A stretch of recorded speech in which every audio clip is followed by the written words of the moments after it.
Hey everyone, how's it going? My name is Ellias, and in today's video I'll be talking about all the books I've recently read within the past couple of months. I can safely say that within these past 3 months, it's been probably the worst reading wrap-up so far because I have only managed to read and complete 4 new books. In the month of May, I completed only 1 book.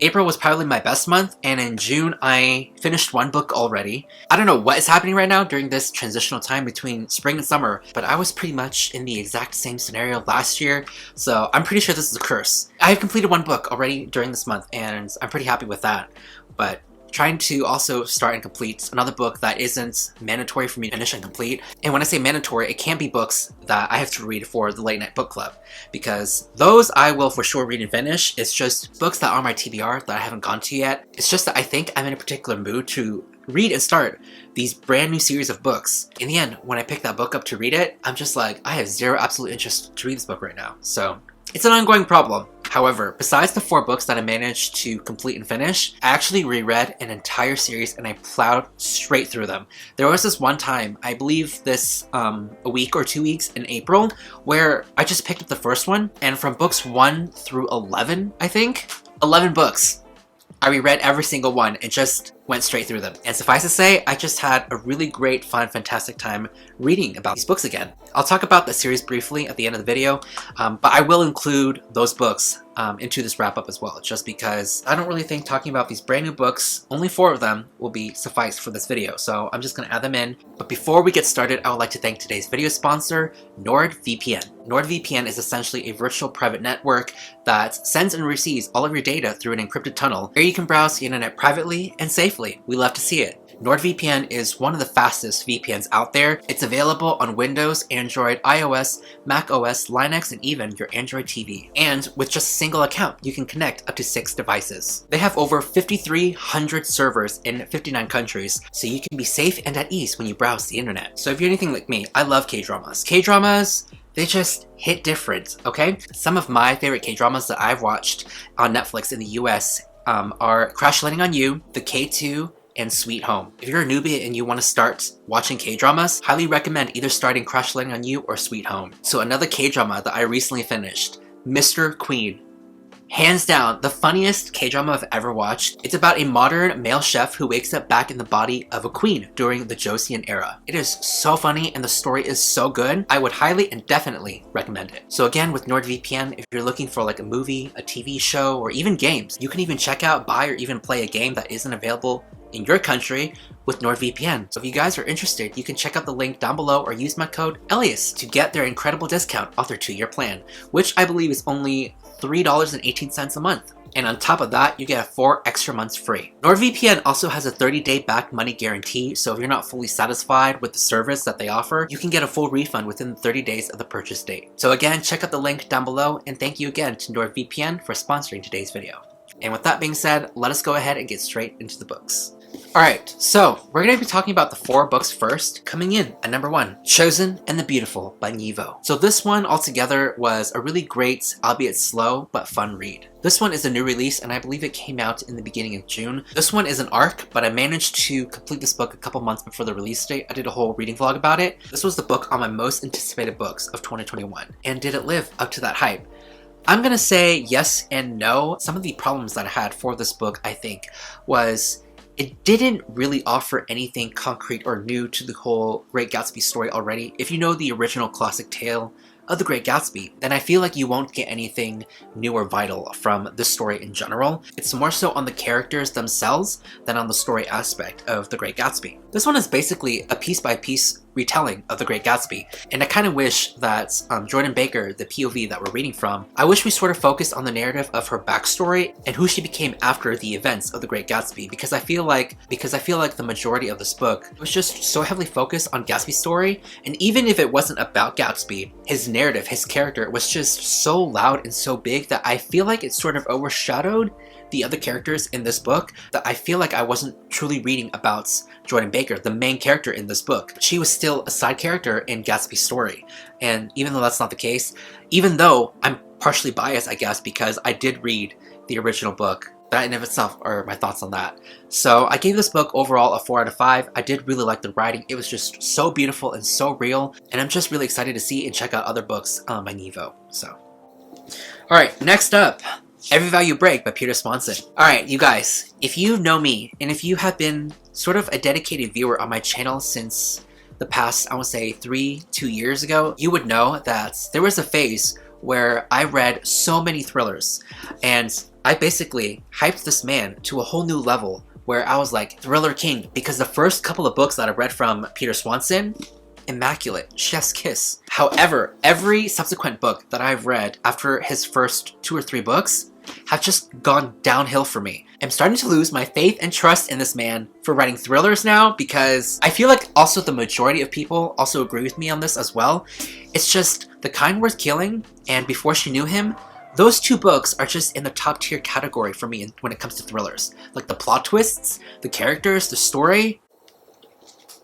Will I read the next thriller that he writes? Of course. I feel like Swanson is just the staple thriller author that I pick books up from, because I've read almost every single book that he's written out so far. But let's just talk about this book real quick. So this one is about a young woman who, during her bachelorette party, sleeps with a random stranger. She doesn't really think much about it because she loves her hubby and all that, and they get married. And so when they go off to their honeymoon to this location, this paradise of an island, the woman sees the random stranger there and thinks it could be all coincidence, can it? But we all fucking know that it isn't. So things of course start to unravel and go downhill from there, literally and figuratively. I think for me, as a person who has read, I would say, a decent amount of thrillers, I think that I personally will be staying away from domestic thrillers for the time being. I feel like there is only so much one can do when it comes to a domestic thriller, adding in a twist here and there. Lots of manipulation, gaslighting, unreliable narratives from either the husband or the wife. I don't know, there's just a lot of factors going on that I feel like I've read almost every twist when it comes to a domestic couple in general, because you find out that one's either cheating, one's either a killer or a murderer, or one's just imagining the whole thing. I don't know, it's just a lot of been there, done that already. So in this book, I think this is one of the most predictable thrillers I have ever read this year, and probably in general. I feel like if you're sort of new to the whole genre, then this might be an actual good place to start, but I would actually recommend his other book, The Kind Worth Killing, because that in and of itself is just top tier compared to this book. Because I feel like if you're a noob at thrillers, I don't want to give you something that is just something low tier, and I don't know, you might have those same expectations going into other thrillers. But this in and of itself was just so ridiculous, to the point where I was like, alright, so this turned into sort of a psychological thriller into survival horror? I wouldn't even put it at horror. It truly tried to be a feminist thriller, but ultimately it completely failed and missed the mark on that one. So this one in and of itself was just really ridiculous in general, but hey, if you're new to the genre, then maybe this one might be for you. Oh yeah, also my rating for this, a 1.5 out of 5 stars. Alright, so now that we've gotten that out of the way, we can get into one of my favorite ones, The Shadow of the Wind by Carlos Ruiz Zafón. This book, oh my god, so many things to talk about. So this was the April book pick for the Late Night Book Club. And suffice to say, out of the 3 of us, Noelle and Joel, I was the only one who gave this a really high rating. They didn't exactly give this book a bad rating, but I feel like my rating was a little higher than theirs. But we did a whole live show on that, so if you guys are interested and you guys want to watch that, we went fully in depth into this book, talking about it on that live show. So, oh my god, this book is just so divine. It has just one of the best, well-crafted stories I've ever read in any book in a long time. Shadow of the Wind truly takes the whole meaning of atmospheric and takes it and puts it on an ethereal scale. It is just so fucking good. The only thing I can truly see this being on par on the level with would probably be The Starless Sea by Aaron Morgenstern, one of my favorite books of all time. I give this one a 4.5 out of 5 just because there were some things in here that I disagreed with and that just made me sort of uncomfortable. There were some anti-Semitic remarks regarding Jews and how they looked. Some of the characters were just really transphobic and homophobic in general, so that tidbit didn't really sit well with me. But regarding the whole story and the characters in general, if you're the type of person who really looks forward or looks to read a lot of things happening in the book, a lot of action, a lot of a more straightforward narrative, I guess, in their books, then this might not be the book for you, because this book is character heavy. The book itself relies on its own characters to tell this whole story. I found that personally for me, I don't mind slow books. I really love seeing the dynamic, the relationships that they have with each other, building into this really beautiful and monumental relationship. I feel like this book should be considered a classic, a requirement to read in schools perhaps, maybe than the other classics that I was forced to read in school, you know? But Shadow of the Wind was just so good, so fantastic. I would highly recommend it if you're looking for a layered love story, a really twisty mystery set during the secrets and shadows of post-war Barcelona. So, a 4.5 out of 5 for me. Alright, so last but not least, out of those 4, is the Atlassix by Olivia Blake. So I found out another element that I love to read in books, and that would have to be books on another level that are too smart for me, because this book itself falls into that category.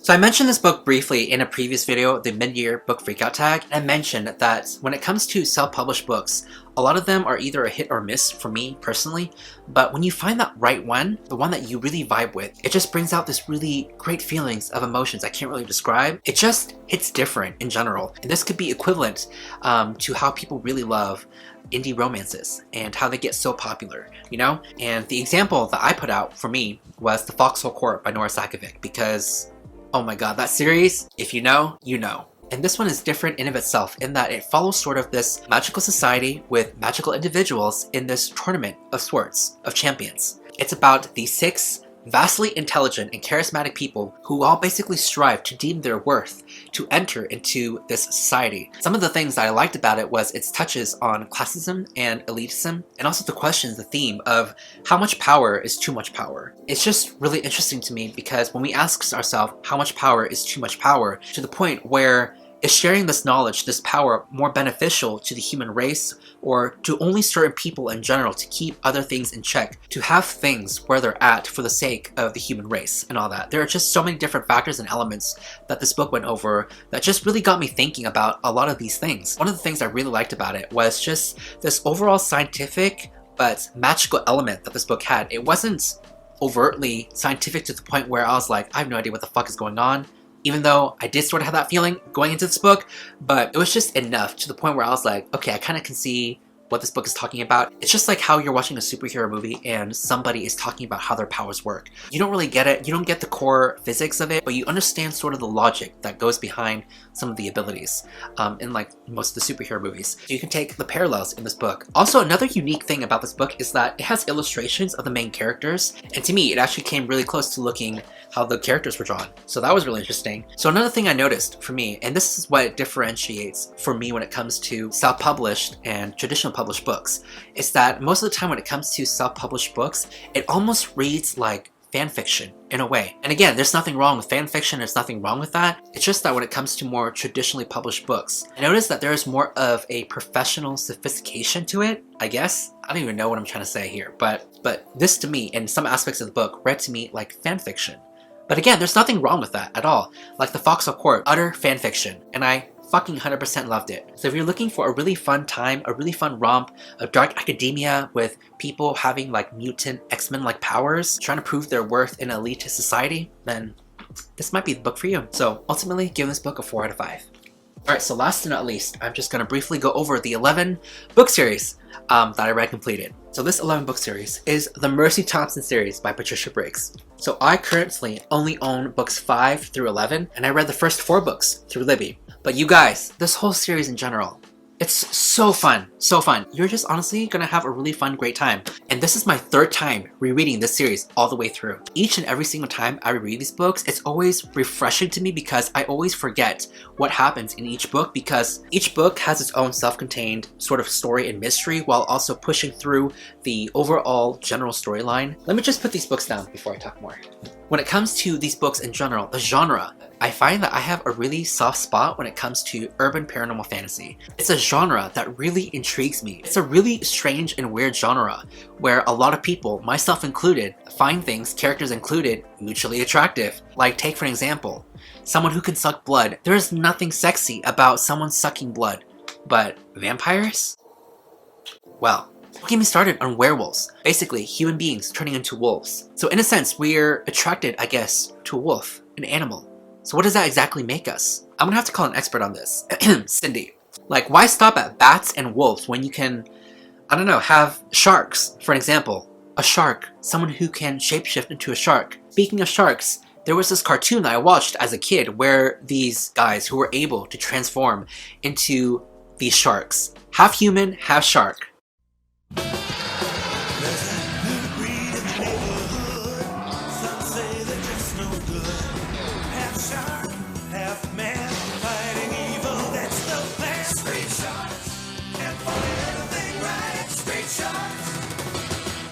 I mean, there are so many ways this conversation can go, you know, because in urban paranormal fantasy, I guess when it comes to the supernatural or creatures themselves in general, shapeshifters, like lions, for example, yes, there was a character I read in a book, I can't remember, where his shapeshifter form was a lion. Man, I guess we ourselves in general are just really attracted to animals. This is really going somewhere, isn't it? We're talking about sexy fish, wolves, bats, blood. Yeah, we're just gonna move along in this conversation. So, back to your regular broadcast. So this particular series, the Mercy Thompson books, are all about the politics and the dynamics between humans and werewolves. So we have human politics and werewolf politics and how that all mixes in. It's really interesting because in the beginning of the series, you have a group of werewolves who eventually come out to the public, and the human side of things, their perspective, how they take that on. And not just werewolves, but other supernatural creatures as well. We have fairies, we have vampires, we have goblins, we have old and ancient other gods from other myths and legends. We have so many different things. We also have witches, sorcerers, wizards, as well as things that are taken from fairy tales or inspired from fairy tales. So this series has it all. Each book has a mystery dealing with its own mystery of the supernatural, following all these characters. And another trope that's really strong with the series is found family, which I am here for. At the beginning of the series, you start off reading about these individual characters, and they all sort of start to bond with a relationship with each other. Don't get me wrong though, this series does have its faults. There are some interesting things to be said about the people of color, especially how they're treated in like the first couple of books, but I personally think that it does get better in future books as you go along. You're following the titular character, Mercy Thompson, who is a shapeshifter. She can turn into a coyote. It's just really interesting how it just didn't stop there. Oh, you have werewolves who can shapeshift, but the lore, sort of like the myths and the things that can and cannot do, and how a werewolf's ability is different, say, from a coyote. Like for example in this one, Mercy Thompson is the main character, and her coyote ability is that she can see or she can sense magic. And how she uses and expands on that ability to solve mysteries and just to fight in general is just so interesting. And you also have witches and vampires who have their own factions and seats and how they have different abilities. And also you have a vampire who is witch-born who can also use abilities like a witch. You know, different elements and things like that I think that are so interesting that take place within the modern world with its technology. So you have some parallels and currencies to the real world that altogether makes it grounding. So I would highly recommend, if you're looking for a really bingeable, really fast, easy series to read that deals all about werewolves, witches, supernatural entities, and gods and stuff like that, then this series might be for you. So this concludes the wrap up. Please let me know down in the comments below what books you guys have read and loved recently. If you have read any of these books or plan on picking any of these up, I would like to know. Alright, that is pretty much it. Thank you so much for watching, guys, and I will see you all soon with a new video. It's available on Android, Windows, Windows. I can't speak. Hello? So you can browse at ease. So you can browse the internet. So you can browse the internet at ease. So you can browse the internet quicker. So you can browse the internet quicker and at ease. So you can be at ease when browsing the quick. So you can be at ease. So you can be at ease when you browse. So you can be at ease when you browse. Some of domestic thrillers for the time. I think that personally for me, I think that me personally, to have the things where they're at, to have the things where it's at, to have the things where it's at, to keep this hidden, to have things where they're at, to have things where they're at for the sake of, you know, to have things